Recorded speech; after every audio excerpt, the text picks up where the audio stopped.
बीच पथराव का वीडियो भी सामने आया है। आपको बता दें कि घाटमिका में पथराव में पहाड़ी थानाधिकारी भी घायल हुए हैं। पहाड़ी डीएसपी और पुलिस की गाड़ी पथराव में क्षतिग्रस्त हुई है।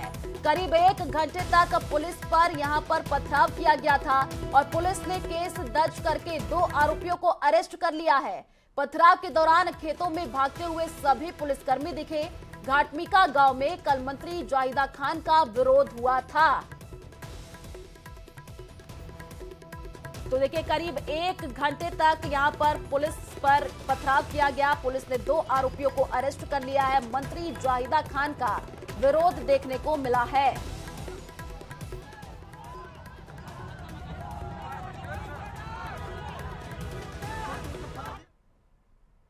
झालावाड़ के भवानी मंडी से बड़ी जानकारी आपको दे दें। निजी अस्पताल में दंपति पर हमला हुआ है। 3 बदमाशों ने चाकू बेसबॉल के बल्ले से हमला किया है। हमले में पत्नी की मौके पर ही मौत हो गई है। पति ने इलाज के दौरान दम तोड़ दिया है। बदमाशों ने पति पत्नी की बेरहमी से हत्या की है। अस्पताल में डॉक्टर को दिखाने यहां पर दोनों आए थे। इस दौरान 3 अज्ञात बदमाशों ने हमला किया है।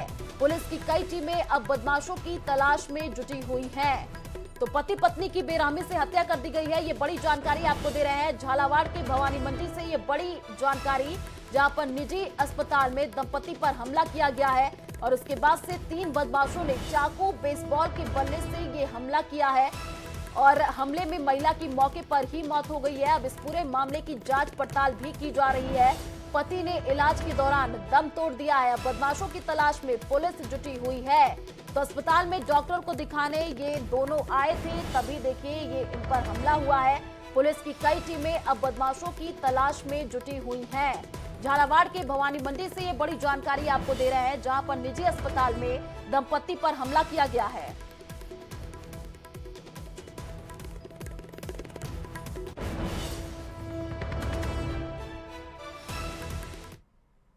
तो केंद्रीय मंत्री अनुराग ठाकुर क्या कुछ कह रहे हैं, आपको सुनाते हैं। सबको प्रणाम करता हूं। भाई और बहनों, जब भारत की सरकार 2014 में बनी, तब देश के सामने एक बहुत बड़ा सवाल था। उस समय भी परिवर्तन लाने की बात हो रही थी। कांग्रेस के भ्रष्टाचार से जनता त्रस्त हो चुकी थी। महंगाई चरम सीमा पर थी। 13-14% महंगाई थी 2013-14 में। और कांग्रेस की लूट 2G, CWG, जीजा जी तो यहां पे भी आए थे, राजस्थान में भी लूट कर गए थे। फिर ना जाने अंतरिक्ष से लेके पाताल तक क्या क्या घोटाले नहीं किए। जब चुनाव आए और भारतीय जनता पार्टी ने पिछला दिन, यानी कि पिछली तारीख जो अभी गई है 13 तारीख, आपको याद होगा 13 सितंबर को 2013 में नरेंद्र मोदी जी को प्रधानमंत्री पद का उम्मीदवार घोषित किया गया था। कांग्रेस ने कहा क्या मोदी देश चलाएगा? एक चाय बेचने वाला क्या देश चलाएगा? जिसकी मां बर्तन मांजती क्या वो देश चलाएगा? इसको अनुभव क्या है, दुनिया के देश वीजा नहीं देते, क्या ये देश चलाएगा?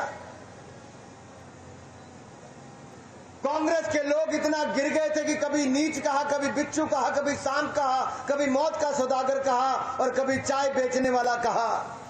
लेकिन देश की जनता को गुमराह नहीं कर पाई। देश की जनता ने मन बना लिया था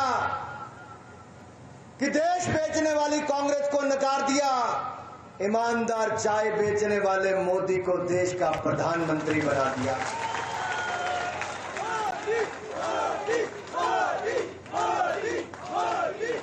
9.5 साल मोदी सरकार के हुए। 9.5 साल में कोई 1 रुपए के घोटाले का आरोप भी मोदी सरकार पर नहीं लगा सका। आपका निर्णय सही था। आपने ईमानदार व्यक्ति को चुना था, जिसने देश को 10वें नंबर की अर्थव्यवस्था से बढ़ाकर, अंग्रेजों को पीछे छोड़कर आज दुनिया की 5वीं सबसे बड़ी अर्थव्यवस्था नरेंद्र मोदी जी ने बना दिया। अरे जो खजाना खाली करके गए थे कांग्रेस के लोग, जो बैंकों का पैसा भी अपने व्यापारियों को देते थे और विदेश भगा देते थे, भाई और बहनों, नरेंद्र मोदी जी की सरकार आई, 11 में से 21 बैंक के खाते पीसीए फ्रेमवर्क में थे, कांग्रेस के जमाने में, यानी कि डूबने की कगार पर थे। लेकिन मोदी जी ने निर्णय लिए, जहां 2 लाख करोड़ का घोटाला, 2 लाख करोड़ का घाटा उस समय की कांग्रेस की सरकारों में था, उन्हीं बैंकों को सुधार करके 1,70,000 करोड़ के मुनाफे में लाकर खड़ा कर दिया है। जिस तिजोरी को कांग्रेसियों ने खाली किया था, उस खजाने को भरने का काम भी किया। जब खजाना भरता है तो उससे विकास भी होता है, गरीब कल्याण भी होता है। मेरी माताएं बहनें यहां पर बैठी हैं।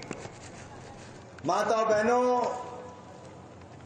देश में जितने 70 साल में मकान नहीं बनकर तैयार हुए गरीबों के लिए, आपके भाई बेटे नरेंद्र मोदी जी ने 4 करोड़ पक्के मकान अपनी बहनों को बनाकर मात्र 9 साल में दे दिए। 4।